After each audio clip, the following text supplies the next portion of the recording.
اگه تلگرام تو هم پر از مخاطبین تکراری شده و نمیدونی از کجا اومدن، این ویدیو مخصوص توه، چون قراره با یه تنظیم ساده همشون رو پاک کنیم.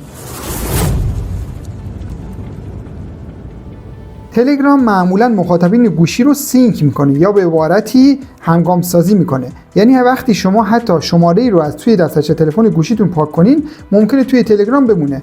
حالا برای حل این مشکل قراره که دو تا کار رو با هم دیگه انجام بدیم. وارد تلگرام میشین، این منو رو میزنید، 3 خط رو وارد بخش ستینگ یا تنظیمات تلگرام میشین.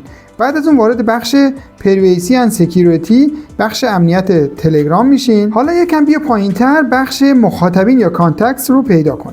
اینجا کافیه که گزینه اول دیلیت سینک کانتکت رو بزنید، یعنی مخاطبینی که همگام سازی شدن روش بزنیم که با هم دیگه حذف بشن.